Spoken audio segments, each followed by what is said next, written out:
It is an honor for me to be here this morning at this roundtable discussion. I was saying to the minister when I walked in, I said the table is not round. He was laughing. My delegation and I are here in the UK to really continue to build on the outcomes of the state visit by our president, who was here in 2022, with a specific focus on economic growth. We also want to share with people here in the UK some ideas and challenges as it relates to climate change and the just transition. But in particular, we want to focus also on the issues of trade between our two countries. In a nutshell, our strategic objective will include, amongst others, identifying new ways to grow the South African economy, particularly the promotion of trade and investment between South Africa and the UK. I was saying to my team yesterday, it's good to be in the UK because we are not in a hostile territory.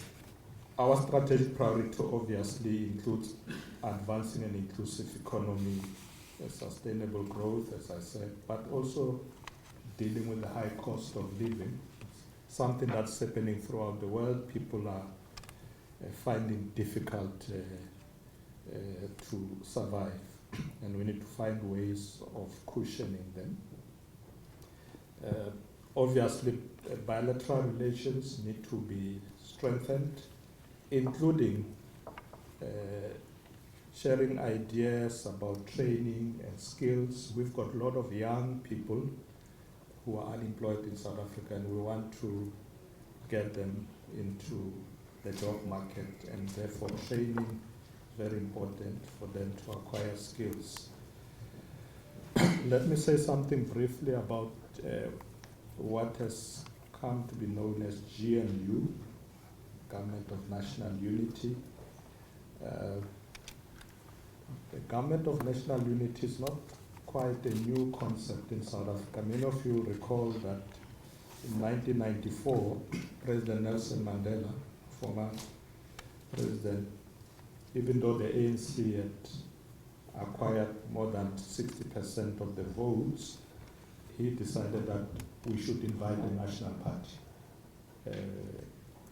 into what we then call the Government of National Unity. So it's not quite a new idea, but at the time, the ANC had a majority.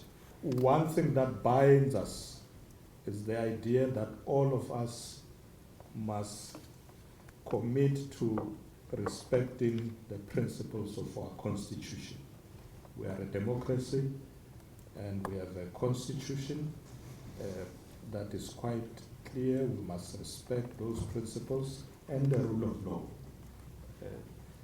So we must work from that basis, all of us, and then we can then look at what are other priorities. We will spend a bit of time in this coming months ensuring that we don't go back to load shedding. We are now about 200 days without load shedding, and we want to keep it that way. And that's where the private sector comes in. There is space for investing in energy in South Africa. We would like you to come, look at these opportunities. Of course, we need to move from fossil fuels to cleaner forms of energy as required by the just transition. So the renewables is one focus area where you should, as business people, look at. We will be investing a lot in transmission, so it's not just generation. And we also want the private sector there. Quite an important project, we've decided that we should break down ESCOM into 3 different companies, one focusing on generation, one transmission, and another distribution. Because we thought that the way it's operating now, it's just a big monopoly that is not efficient. But still, even with that kind of separation, we do think that the private sector can come in to work with us. So energy is key, but infrastructure like rail, particularly freight rail, there's a need for more investments there as well. In some of the provinces, we're building new bridges and dams, etc. So investment in infrastructure is one of the areas that is going to drive our growth.